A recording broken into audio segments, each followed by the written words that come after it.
Hello everyone, we're all very excited about the EV market in India and how it's poised to boom even more in the near future. In fact, the global EV market was valued at around $660 billion in 2023. The benefits of an electric vehicle are obvious: low running costs, environmental friendliness, near zero emissions. There's a lot more. But where does the Indian EV market stand right now as we speak? How does it fare on the global stage, especially our two-wheeler EVs or electric vehicles?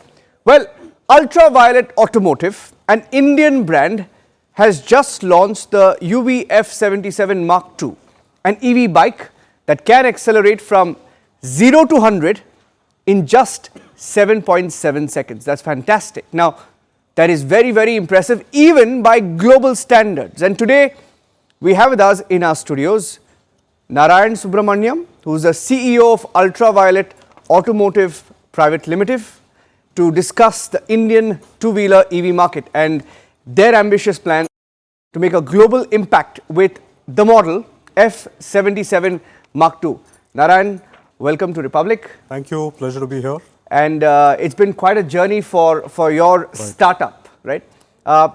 First of all, is there any specific market that your company was looking at? Where did the idea of this EV sports bike come from? Sure. I think the idea was to put India on the world map when it comes to the best in class of design and technology.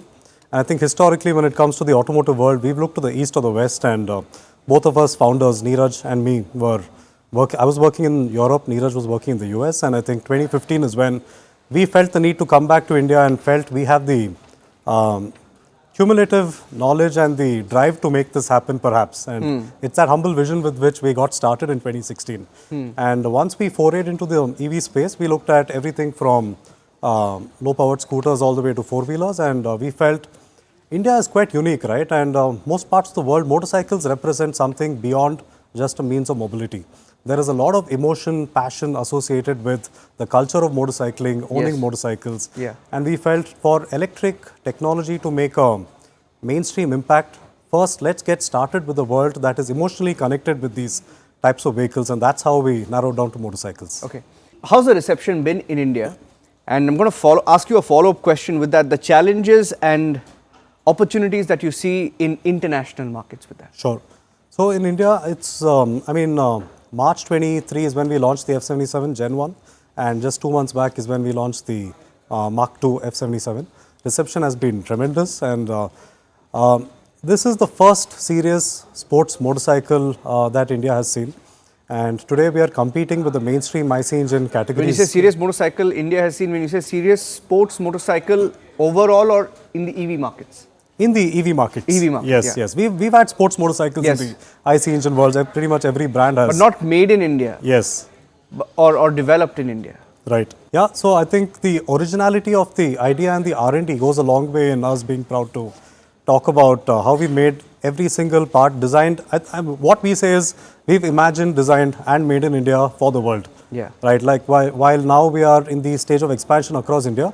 Coming to your second question of the international scenario, we are slated to go live in Europe and Turkey in the foreseeable few weeks, right? So not too far off. And it's quite a proud moment because these are markets which we've viewed historically as the mecca of automobiles. And for us to create a product that is India and to proudly be putting it out on the roads in Europe is a dream come true.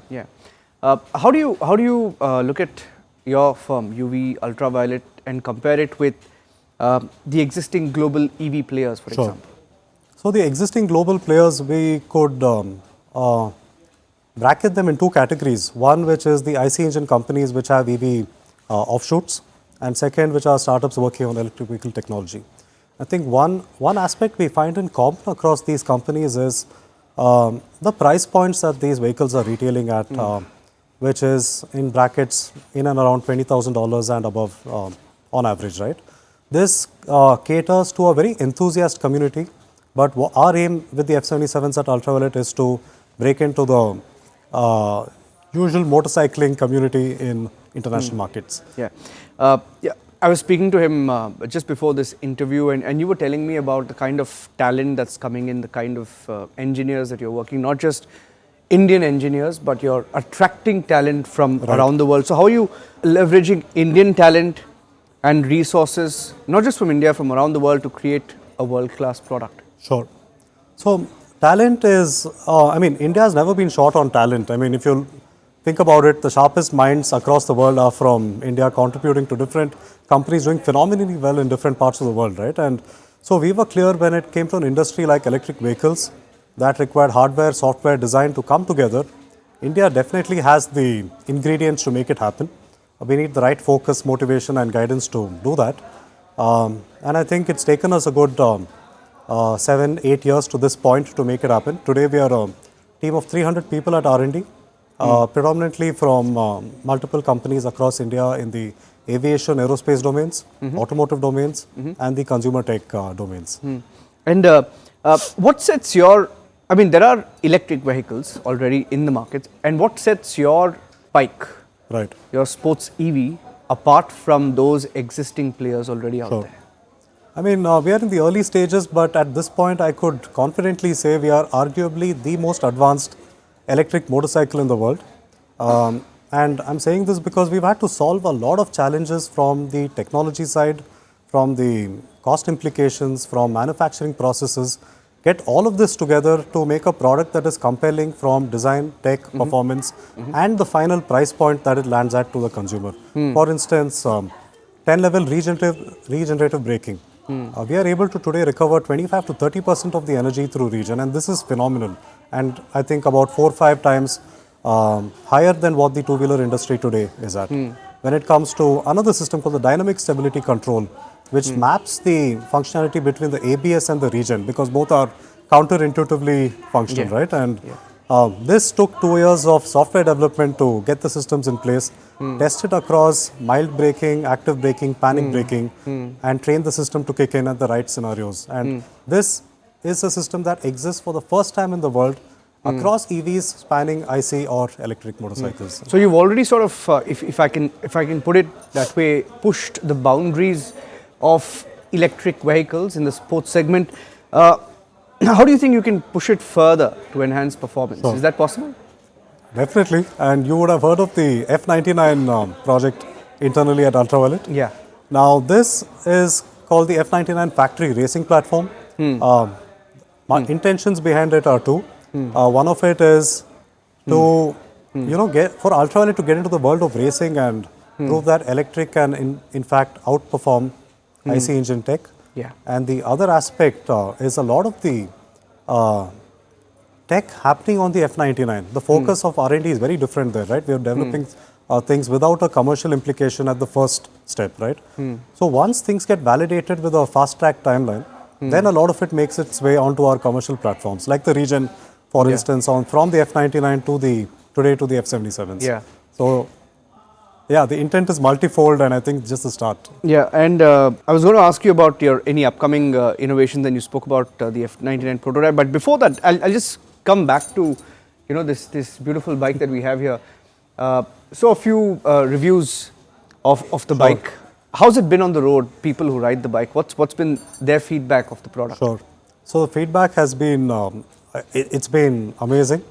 I think people really resonate with the design and the performance of the motorcycle. These are two things that are commonly the favorite aspects of all our owners. We've got an owner community called the UV Squadron. UV Squadron? Yes. And they where do they operate out of? Bangalore, Mumbai, Pune, Chennai, Cochin as of date, and because I remember the days when when you, for example, sorry to bring another brand, but if you had a Bullet, for example, right. they would have a specific club or a riders gang in every city. Right. So is this similar to that? Very much so, very much Okay. so. I think just Independence Day we had the last squadron ride happening in Bangalore and Pune, and I think we're going to be spending a lot more time figuring out a lot of engagement for our community. How do you keep them engaged, this community? I think rides is one aspect, like-minded people getting together, very progressive mindset, people coming together. And I think tech is a large part of a common interest. So we like to augment our rides with a lot of tech experiences as well. We've got internal groups where, certain folks get access to tech that is developed at R&D but not yet released, etc. Right? So a lot of interesting things happening if you're a F77 owner today. So one aspect of my conversation with Narayan before we came into the studio was how the UV product, the bike that they have developed, which is in stores right now, you can look it up, was how impressed even global players are of the technology. What do they have to say about, what is the most impressive aspect that they find about this made in India product? I think it's a combination of design, performance, pricing, all of it coming together. We in fact launched the F77 and the F99 at EICMA at Milan last year in November. Reception was phenomenal, and folks from all over Europe were at the show, and I mean it's a great moment to hear really good things from people who are hardcore motorcycle enthusiasts, you know, right from adventure riders to street motorcycle lovers to sports motorcycle enthusiasts. I think the feedback was this is a very futuristic looking motorcycle. It also represents me as a progressive person if I'm on this motorcycle. Yeah. And of course, the design of the motorcycle, you can clearly see cues from the... Do you see that mindset change from your classic bikes to EVs to sports EVs now? The Indian mindset? Ultraviolette as a brand is not a single motorcycle product. Yeah. Because we were high on the solving for high performance, right? Yeah. We started with the sports segment. Yeah. But I think over time, over the next 4 to 5 years, you would definitely see us span across multiple segments in the motorcycle space. But my question was, do you see the Indian mindset change towards EV and EV products and EV bikes? Sure, 100%. We've seen a lot of it happen in the scooter world, right? And with a scooter, it's a utility product. It is more of cost per kilometer. That is your consideration. But I think once that market starts to get mature and saturated is when you see segments that are higher on performance start picking up, and that's the stage we are in today in the Indian two-wheeler space. And what are you doing as a company to reach a wider audience or a wider market across India? Sure. So the first 10 months, our retail was predominantly in Bangalore. Again, aviation reference, our retail is called the UV Hangar in Bangalore. Okay. And just 2 weeks back is when Pune went live. Our store formats in other parts of the country are going to be called the UV space stations. Okay. So UV space station Pune went live recently. Cochin, Ahmedabad, Mumbai, Hyderabad, and a few other cities are coming up in the next 2 months. And focus for us today is to get distribution in place, to get more and more people to experience the products. You have a lot of opinions and mindsets about EVs because of the conditioning that you've been exposed to from companies that not necessarily have designed the best products in the last, say, decade or so. So my answer to everybody who has any sort of question is, please do a test ride. I think 9 out of your 10 questions would be answered by that alone. And what's the first response you get when they do a test ride? The ballistic mode is out of the world. So we've got 3 modes called the Glide, Combat, Ballistic. As you can guess, Glide is for optimizing the range, and Ballistic is all power, all torque unleashed at the get-go. And how do you work with the range? I mean, what are the different models? You said you had two models, right? Depending on the range. So which is the more selling one? Which sells more? I think it's an even spread today. Folks that are sure their commute is predominantly urban prefer the F77 Mach 2. Folks that want to do the weekend rides and longer rides, they prefer the Mach 2 Recon. So the Mach 2 has a range of 211 kilometers and the Recon has a range of 323 kilometers. And both of these today are India's largest and second largest range. In fact, Asia's largest and second largest on a two-wheeler. It's a fantastic story also because you have two young men who went out there. We'd like to think so. 2 young men who created a completely made in India product completely out of Bengaluru. Yes. Completely out of Bengaluru. So it's another Bengaluru startup success story, so right? Both of us were here till our university days and spent about 8 odd years in Europe and US respectively. Came back in 2016, so it's back a full circle. Back and you intend to be here. Absolutely. I mean, Bangalore is such a beautiful crucible of all kinds of tech, hardware, software, and I mean that is the future of electric mobility. Yeah, and you have the talent. For Absolutely. It, okay. And how's it been? What's like the best compliment that you've received when you showcase this product, the UV product, let's say at a global auto expo? What we really appreciated was at the Auto Expo at Milan, people were asking whether it's a European or an American company. And what that told us is one thing, right? India is doing things right. Yeah. And because we've been looking at all of these other countries as references or benchmarks for quality and design and performance. And say in about 10 years from today, if we are on the same stage commanding the same position, nothing more we could be proud of. They must have found it hard to believe that it was an Indian product, right? India of late has, in the last decade or so, we've got brands like Royal Enfield that have gone into multiple markets overseas. So I think the perception of India is already pretty strong, and I think companies like us will further enhance that. And how many countries are you planning to sort of enter in the near future? This year you would see Ultraviolette going live in Turkey, Germany, Spain, and a few more, but these are the predominant the EV markets. Standards, are they tougher standards in those countries than here, or how does it work? The regulatory requirements are different, the certification process is different. In fact, it's taken us about 18 months to get the vehicle certified for to be road legal in Europe. So it does come with a few hardware and software compliances as well beyond certain other Indian requirements. And as an EV maker, I've found this conversation happening several times when I've spoken to some companies and their CEOs. They feel that there is a lot more that can be done infrastructure-wise for charging, etc. So how do you look at that challenge? So works both ways. Infra from the government support as well is something we need to talk about. And from the company, from the product side, how much range can you input into the vehicles? So we were trying to straddle both of these requirements. That's when we figured the minimum range had to be 200, and then we were able to maximize it all the way to 300 plus. So on the product side, we've maximized the range that you would require on a weekly basis for an urban commute. We've also partnered with HPCL recently to have our charging stations of highway fast chargers across cities. Points connecting multiple cities. So this is called the UV Supernova.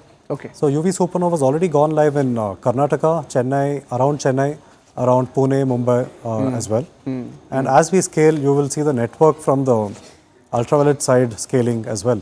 And these are 6 and 12 kilowatt highway DC fast charging stations. And for 40 minutes to top up from 20 to 80%, and you're good to go. And my last question to you would be to people out there who ask if EV sports bikes are safe. There is also that block that some people have that, about EVs and are they safe? What's your response to that? Safety has been one of our foremost priorities. In fact, so much R&D went into the battery tech alone as much as the rest of the vehicle. Over 7 years, we've gone through about 8 different generations of the batteries before finalizing on the architecture for the F77. We've got 5 levels of safety from mechanical, thermal, electrical, electronic, software. If I delve into that, we need more time on this segment. No, go ahead. Things like cell level fuse, right? For instance, figuring out at what threshold does the fuse break. If there's something off with the cell, isolating the cell from the circuit. You need thermal safety, chemicals that absorb heat within the battery pack. Thermal optimization. We have materials in the batteries that function both structural and thermal requirements, right? So bringing in structural stability, integrity, as well as even heat dissipation to the outsides of the pack.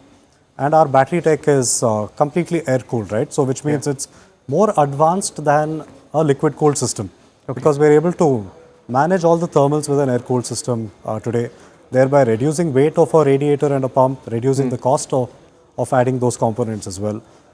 Safety also goes beyond the batteries. We've got traction control, we've got ABS. The dynamic stability control I spoke about earlier was not a requirement from any regulatory standpoint, but a responsibility as a manufacturer, where your product could have a few edge cases, and we felt it is important to solve those as well, right? What happens when a panic braking situation between ABS on one side and the regen on the other side? So things like this, when you're designing for edge cases, testing is a very, very important time-consuming process, and you cannot accelerate or fast-track the hours a vehicle needs to spend on the road. Yes. In fact, we have a test fleet of vehicles. Each of those vehicles today has covered over 1 lakh kilometers, right? And that is incredible. In about 3 years, we've put these vehicles to 1 lakh kilometers each and took them back to ARAI and did a recertification on the range. We still got a 304 kilometer recertified range after 1 lakh kilometers. And that led us to have a data-based approach, data-driven approach to offer, I think we should check it, but perhaps the world's highest warranty of 8 years and 8 lakh kilometers. I mean, you may never ride. Yes, of course. You'll take a couple of generations to probably cover 8 lakh kilometers, but that's a confidence we have on the tech. I mean, I haven't taken a test ride on this bike, ladies and gentlemen, but I'd love to ride that bike. Absolutely. And what I feel really, really good about is a fantastic Indian product. And we're sitting in Bengaluru, out of Bengaluru, made in Bengaluru, designed in Bengaluru, and it gives us manufactured in Bengaluru, and it gives us a lot of pride that you have an Indian product, India's first EV sports bike, going global, and what an advertisement it is for Indian automotive industry. Thank you, Narayan, and all the best to Ultraviolette and UV. Thank you. And may you guys and your tribe grow. Sure. Thank you for joining us. We have to do the ride soon. We will do the ride soon. We will do the ride. Pleasure being here. Fantastic. Thank you very much.